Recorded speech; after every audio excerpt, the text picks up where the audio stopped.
Halimbawa po yung mga nagkakasakit ng depression, minsan po may mga nagtitiwakal, maliligtas po ba yung mga gano'n? Kasi siyempre po, sakit po yun, ah, minsan hindi po nila nakakayanan yung problema, napupunta dun sa pagpapakamatay.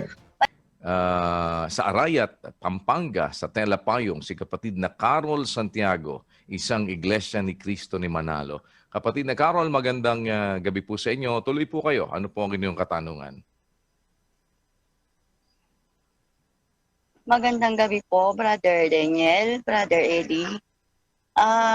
Tatanong ko lang po kung halimbawa po yung mga nagkakasakit ng depression, minsan po may mga nagtitiwakal, maliligtas po ba yung mga gano'n? Kasi siyempre po, sakit po yun,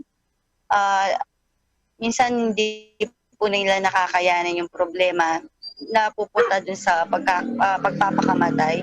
Maliligtas po ba yung mga gano'ng tao na ginawa nila sa sarili nila? Tapos yung pangalawa po,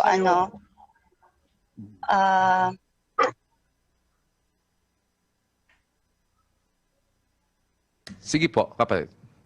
hello po. Opo, sige po.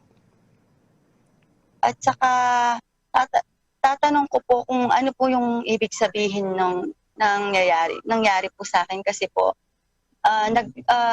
sinilang po ako sa Katoliko, nakakapag-asawa po ako ng Iglesia ni Cristo, pero hindi ko po naramdaman ni minsan sa buong buhay ko yung ganitong simula po nung napakinggan ko po si Brother Eli. Parang hindi na po buo yung araw ko na hindi ko naririnig, hindi ko naririnig yung mga aral niya. Bigla na lang pong yung parang gusto ko pong nakikinig sa kanya. Tapos hindi ko po, yung parang hinahanap ko po noon sa dalawang relihiyon na iniwan ko, sa kanya ko po na nakikita at parang may yung sinasabi niya pong nasa. Ano po kaya yung ibig sabihin yun na tinatawag po ba ako ng Diyos sa nangyayari po ganyan sa akin? Kasi po, inaamin ko po, nung nag-iglesia po ako, sumama ako sa relihiyon ng asawa ko, kumbaga, hindi po sa loob ko, hindi po ganito yung naramdaman ko noon. Yun lamang po. Salamat po. Salamat din sa iyo, kapatid na Carol, no? Tawag ng Diyos yan, kapatid. Kasi hindi naman tao nakakagawa noong magkaroon ka ng pagnanasa na yakapin ang katotohanan, ano? Gawa ng Diyos yun eh, kaya tawag ng Diyos yan.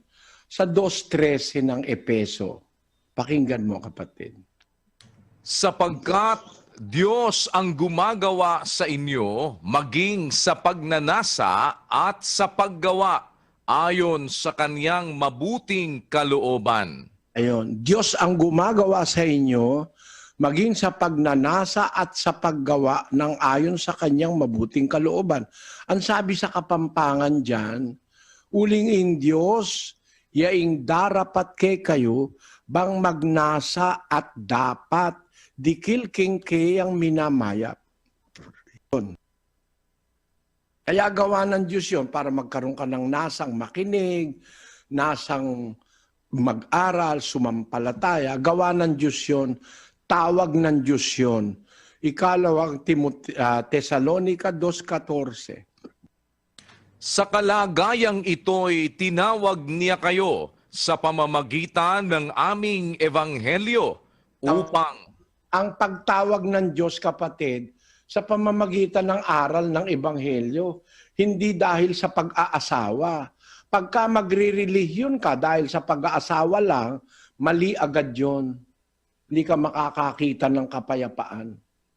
Pagka nagrelihiyon ka, tinanggap mo isang relihiyon dahil yung gusto mo mapangasawa, ay nako, mali yan, paraan na yan. Ang mabait na asawa nang gagaling sa Panginoon. 19:14 ng Kawikaan. bahay at kayamanan, minamana sa magulang. Ngunit ang mabait na asawa galing sa Panginoon. Kaya, hindi ko naman sinasabing masama yung asawa mo, no? Pero, pagka ang pagre-relihiyon mo, dala nung pag-aasawa, lumalabas nasanang laman ang nagdala sa iyo sa relihiyon. Ngayon, dito wala ka namang magugustuhan, no? Wala ka namang interes na anumang panlaman. Hindi naman namin kilala, hindi ka naman namin nabigyan kahit 5. Pero bakit nagnanasa ka na makinig at maanib? Kasi tawag nga ng Diyos yun. Sabi ng Biblia, sa kalagayang ito, tinawag niya kayo sa pamamagitan ng aming ebanghelyo. Yung ebanghelyo, pag narinig mo at sinampalatayanan mo, tawag ng Diyos yun. It is God's calling. Ngayon, ang masasabi ko, kapatid, yung tinatanong mong depression, yung sakit ng depression, sakit ng hindi Kristiyano yun. Ang Kristiyano kasi hindi dapat magkaroon ng depression Kasi meron silang tiwala sa Diyos at kay Kristo. Sa Filipos 4, 6 hanggang 7, hindi pwedeng magka-depression ang isang Kristiyanong naniniwala kay Kristo at sa Diyos Basahin natin to, kapatid na Daniel. Huwag kayong mga balisa sa anumang bagay, kundi sa lahat ng mga bagay sa pamamagitan ng panalangin at daing na may pagpapasalamat ay ipakilala ninyo ang inyong mga kahilingan sa Diyos. At ang kapayapaan ng Diyos na di masayod ng pag-iisip ay mag-iingat ng inyong mga puso at ng inyong mga pag-iisip kay Kristo Jesus. Pagka may tiwala ka sa Diyos, yung kanyang kapayapaan, the peace of God, will keep your minds and hearts in Christ Jesus. Iingatan ng Diyos yung isip mo, puso mo. Hindi sasagi sa'yo yung pagpapakamatay o suicide. Hindi. Kasi iniingatan ka nung kapayapaan ng Diyos dahil nagtitiwala ka sa Kanya Kaya sabi, huwag kayong mabalisa sa anumang bagay. Yung kabalisahan kasi, marami yan Ako, naranasan ko yan sa buhay ko. Bago ako napunta rito sa Brazil. Ang ginawang pag-uusig sa akin ng Iglesia ni Manalo, napakatindi. Hanggang 2:00 ng madaling araw, mga Iglesia ni Manalo, papaligiran yung aming lugar sa Apalit. May kasamang mga NBI. Pagkatapos mayroon silang mga grenade launcher. Yung mga babaeng bauro na kinukup-kup namin. At saka yung mga nandoong nakatira, naliligalig sila. At yung mga kapatid na nagmamalasakit sa akin, pupuntahan ako dun sa aking kwarto, nakapaligid sila sa akin, baka ikaw makapasok sila, damputin ka, kapatid na Eli, sabi nila sa akin. Ayan nung 2002, 3:19 ng madaling araw, pumunta yung mga NBI kasama yung ministro ni Manalo at mahigit na 500 miyembro nila, ikot ng ikot doon sa aming compound, nakaligalig. Minsan, pumasok naman kasama pa yung mayor sa Apalit, pinagsisira yung aming mga kwarto, mga tawag doon, yung mga padlock, pinaggigiba yung mga naghahanap siguro ng ebidensya para kami ay makasuhan. Pagkatapos, kinasuhan ako ng Iglesia ni Manalo ng merong halos 20 mga kaso. Nung mga panahon na yon, kapatid, parang meron akong anxiety, parang meron akong, hindi ko alam nararamdaman ko. Kasi sabi ng aking abogado, si attorney, dating Solicitor General, si attorney Frank Chavez, Eli, mag-iingat ka, sabi ni Frank Chavez. Mag-iingat ka, meron ako ikang mga intelligence report na gusto kanilang makuha. Kaya kung ano-anong mga kaso ang ipinapa. Biro mo, ang kaso libel lang, libel lang. Ang sasalakay na NBI may grenade launcher. Libel lang ang kaso. Hindi naman masyadong malaki ang piyansa nun. Nagpiyansa lang ako ng 2,000 mahigit eh. Ang pumupunta sa compound namin eh, parang tinatakot kami. Kung hindi ka nagtitiwala sa Diyos, magkakaroon ka ng anxiety. Doon mga panahon na yon, mga 2002, 2003, 2004, hanggang noong sinabi na sa akin ni Attorney Frank Chavez, umalis ka na muna sa bansa, sabi niya. Tapos kausap ko yung 2 kaibigan niya na judge na nag-a-analyze nung kaso. Alis ka na muna, Mr. Soriano, sabi nung isang judge. Lumabas ka na muna, magpaalam ka sa korte. Nagpaalam naman ako. Umalis muna ako ng Pilipinas. Punta ako sa Hong Kong, punta ako sa Singapore, punta ako sa Macau, punta kung saan-saan para makapangaral ako. Ayoko naman kasi na hindi ako nangangaral eh. Hanggang nakarating na kami ng Brazil.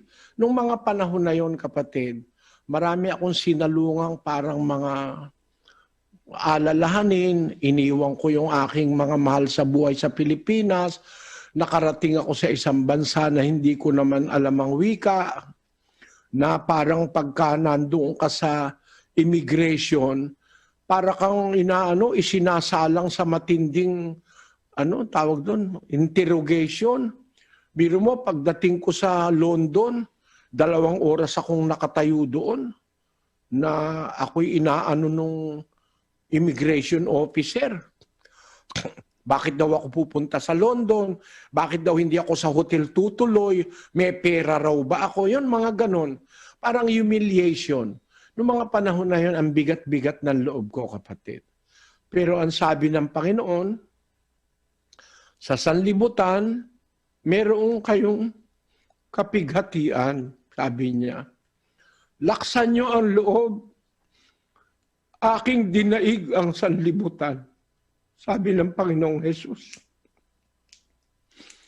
Salamat sa Diyos na lagpasan ko lahat yung panggigipit ng Iglesia ni Manalo at pati ng gobyerno ng Pilipinas. Kasabwat nila ang gobyerno noon. Pati sa MTRCB, ayaw akong palabasin sa telebisyon. Ang programa ko pinipigil. Sumasagot lang naman ako sa kung ano-anong paratang at atake sa akin. Pag sumagot ako, ilalibel na ako. Papatigilin ang programa ko. Malakas kasi sila sa gobyerno noon. Pati yung sa MTRCB, malakas sila dun sa ano pangalan ng babae na yon? Sila Guardia. Malakas sila, biro mo. Patitigilin ng programa ko. Hindi ako makakapag-programa sa telebisyon. Sabi ng human rights, mali raw yan. Naalis ka ng karapatan ng freedom of speech. Mali yan, sabi ng human rights. Nanalo ako sa kaso sa human rights. Kaya lang, walang nangyari kasi malakas sila sa gobyerno. Ganon, kapatid. Huwag kayong mag-iisip ng magpapakamatay. Mga kapatid, ang hirap na dinaanan ko sa buhay. Napakarami. Sa pangangaral ko ng aral ng Panginoong Hesus, napakarami kong kaapihan na naramdaman sa mga tao, pati sa gobyerno. Pero hindi ako nawalan ng pag-asa. Ngayon, salamat sa Diyos. Hindi na nila ako maaaring basta-basta pirwisyuhin. Nasa ilalim na ako ng proteksyon ng gobyerno ng Brazil. Salamat sa Diyos. Kung magpapakamatay ako, wala nang mangyayari. Kaya ako hindi ko naiisip kahit kailan magpakamatay. Ngayon, ang tanong ng kapatid na Carol, Maliligtas ba yun? Halimbawa, dahil sa depression, nagkasakit sa isip, nagpakamatay, maliligtas ba yun? Ayoko silang hatulan, kapatid.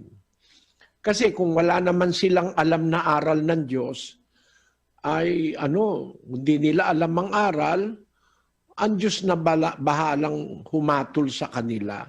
Sa 5:13 ng unang Korinto, ganito nakasulat doon, kapatid na Carol. Datapwat sa nga sa labas ay Diyos ang humahatol. Alisin nga ninyo sa inyo ang masamang tao. Sa labas ng iglesia, Diyos ang humahatol. Ipagpasa Diyos natin, hindi kasi natin alam kung ano yung nararamdaman nila, kaya sila nagpakamatay, kung ano nasa kaisipan nila, nasa puso nila. Ang Diyos na lang ang bahala sa kanila. Baka sakali, kaawaan pa sila ng Diyos dahil nakikita naman ng Diyos ang... Kasi nga mayroong mga tao, hinahatulan niya yung sarili niya, kaya nagpapakamatay na siya. Pero may babasahin ako sa yung sitas, kapatid na Carol. Doon sa unang Juan 3:20, pakinggan mo itong mabuti. Sapagkat kung hinahatulan tayo ng ating puso, ang Diyos ay lalong dakila kaysa ating puso at nalalaman niya ang lahat ng mga bagay. Alam mo, kapatid na Carol, kuminsan pagka hinahatulan mo na yung sarili mo, parang doon ang punto na nagpapakamatay na, wala nang pag-asa, tumatalo na sa building. Ang sabi ng salita ng Diyos, kung hinahatulan natin ang ating puso, ang Diyos lalong dakila kaysa ating puso. Umasa tayo sa Diyos. At sabi niya ang Biblia, nalalaman kasi ng Diyos ang lahat ng bagay.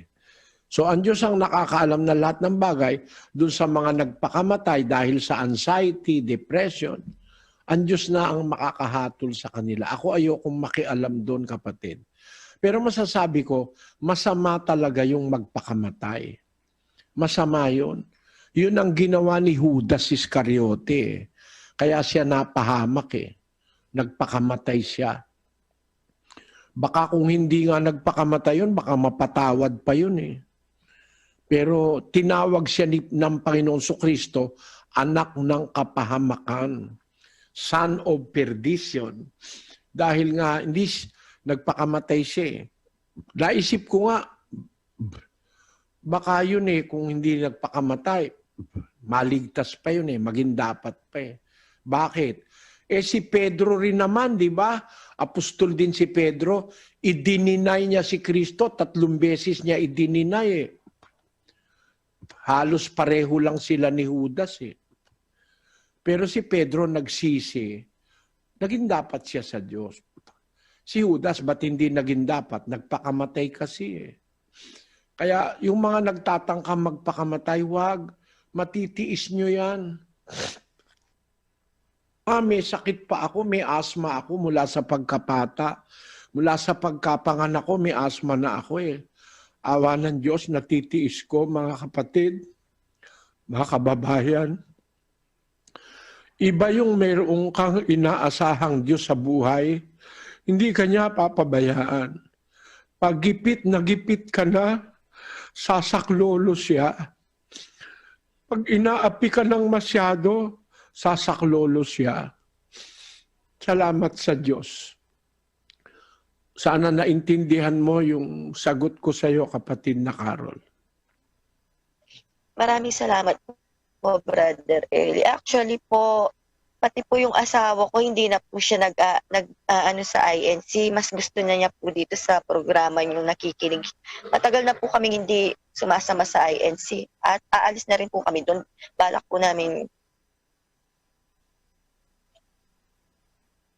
umanib sa Iglesia ng Diyos. Salamat sa Diyos, kapatid na Carol. Isasama ko kayo sa aking mga panalangin na sana kayong mag-asawa ay gabayan ng Diyos sa inyong gagawing desisyon. Maligtas nawa kayo sa maraming mga panganib. Magandang gabi, kapatid na Carol. At wala na akong oras, kapatid na Daniel. Yung ating social media ang ating bigyan ng daan. Opo, kapatid na Eli, ito po ang ilang mga reaction. Si Karen Ramos Toledana Cervantes, in these times, you won't see another religion as clean as how Brother Eli and Brother Daniel lead the members of Church of God International, not unlike other religions whose preachers are fed by the members. In MCGI, Brother Eli and Brother Daniel are the ones feeding most of the members physically and spiritually. They are being defamed for things that other preachers do in our time. Thanks be to God. Nitsuga Pokis Jr. Totoo nga sinabi ng Diyos, sa mga huling araw ay ibubuhos ko ang aking espiritu sa mga tao. Ilalagay sa kanilang mga puso at isusulat sa kanilang mga pag-iisip na siya ngayon nakikitang nagaganap sa MCGI. Nadarama ng mga tao sa kanilang mga puso ang dalisay at makapangyarihang salita ng Diyos sa bawat talata na binabasa at itinuturo ni na kapatid na Eli at kapatid na Daniel. Salamat sa Diyos at nagkaroon ng sugong mangangaral sa ating kapanahunan. Salamat Brother Eli at Brother Daniel sa walang kapaguran ninyong pagtitiyagang maibahagi ang aral ng Diyos sa amin. Kapalaran namin maituturing na masumpungan kayo sa panahong ito. Queen Laidback Glenn Trax, salamat po sa Diyos sa araw na ito. Naway loobin po kaming mag-asawa na makasanib po sa inyong relihiyon. Mahigit 2 taon na po kaming nakikinig sa inyong mga paliwanag sa totoong dapat naming saniban at paniwalaan. Naway loobin po kami na sumanib sa inyong relihiyon. Brother Eli, salamat sa Diyos. Amen. George Nabor, maraming salamat sa Diyos. Dito ko lang naintindihan sa ang dating daan ang maraming hiwaga sa Biblia na hindi ko narinig sa iba't ibang relihiyon na pinuntahan ko. To God be the glory. Casiano Herrera Jr., grabe talaga ang aral sa ang dating daan. Ang dami kong natutunan dito. Wala pang kalahating oras, umaapaw na ang natututunan ko na hindi ko natutunan sa ibang programa. Happy watching from 13 Martires. Emma Buena, on point agad ang sagot ni Brother Eli. Diyos ang gumagawa ng santo, hindi ang tao. Vincent the Contortionist, para maging banal, kailangan pa magbayad sa Katoliko. Sa Iglesia ng Diyos, libre lang yan eh. Di kasi nagpapabayad ang Diyos. Ang Diyos kasi pala ang nagpapabanal. Ganun pala yun. Salamat sa Diyos. Ruel Bong Salude, nakakaawa na lang talaga ang mga paring Katoliko, lalo na yung mga naililigaw nila sa mali nilang paniniwala. Buti na lang hindi ako naging sarado sa pakikinig sa pangangaral ni Brother Eli. Salamat sa Diyos. Rush Hope Lopez, ako po, pinaalis ko na po ang ninyo sa aming bahay. Akala ko tututol ang pamilya ko. Pero noong sinabi ko na nakasulat sa Bible na bawal sambahin ang gawang tao, pumayag din po sila agad. Salamat po, Ama. Chong TV, walang ibang pwedeng magpabanal sa tao, kundi ang Diyos lang. Kaya mali ang paniniwalang canonization ng Katoliko. Walang batayan sa Biblia. Salamat sa Diyos. Christian Par, mula binyag, kasal at misa para sa patay. Ngayon, pati pala pagiging santo, may bayad din. Ano ba yan? Salamat sa Diyos. Nakapakinig uli ng Bible Expo. Talagang nagliliwanag ang katotohanan. Dansu Laud, napakaganda po ng mga sagot ni Brother Eli. Nakakasigla ng pananampalataya at nakakatuwa. Salamat po sa Diyos. Zander, matagal ko nang gustong itanong yung patungkol sa beatification at canonization ng mga Katoliko. Kung kinikilala ba ng Diyos yun? Buti di ko tinuloy. Now ko lang na-realize na kung yung Diyos-Diyusan pa kaya hindi na pinapasamba sa tao, yung mga santo pa kayang pinabanal daw ng tao. Naku po, salamat po sa Diyos sa karunungang ito.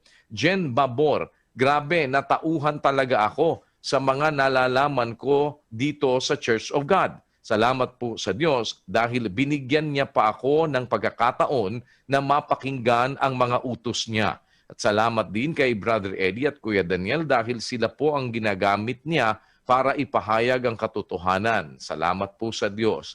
Anil Nagnaig, praise be to God. I was born a Catholic from a solid Catholic family, but a good friend introduced me to MCGI. And from that day onward, I am tuning in to the Bible exposition and Bible study.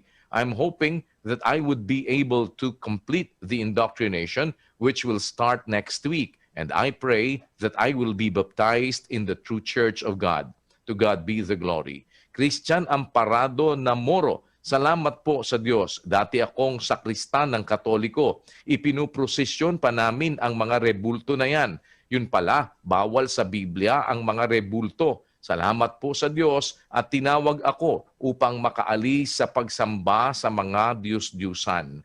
A.G. Salter, buti pa dito kahit ilang oras makinig, di ka naiinip, di nawawala concentration ko. Pero sa misa, sa Katoliko noon, 1 oras lang, inip na inip ka na. Tapos hindi naman busog kaluluwa mo.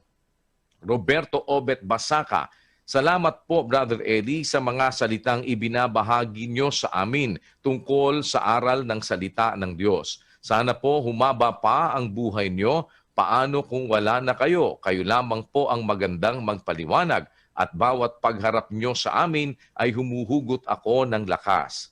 S.C. Re, hindi nila naiintindihan. Ito nga yung pagmamahal ni Brother Eli sa mga tao. Gusto niyang malinawan at maligtas ang mga tao. Kaya pinupunan niya ang mali ng iba para maitama. Salamat sa Diyos at my Brother Eli.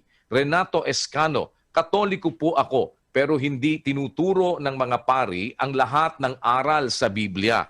Kay Brother Eli ko lang nalalaman ang buong aral at wala siyang tinatagong sita sa Biblia. Salamat sa Diyos. John Michael Entrina, kahit noon din nasasaktan din ako sa mga salita ni Brother Eli. Ngunit noong naintindihan ko ay pagmamahal pala yun para matuto ako. Lebinral Mendiola, kinukuha lang po ng mga bula ang pastor na yan yung mga part sa talatang magagamit nila para pagkakitaan nila. Gising-gising mga naliligaw. Tune in lang po sa Bible Exposition ng ang dating daan.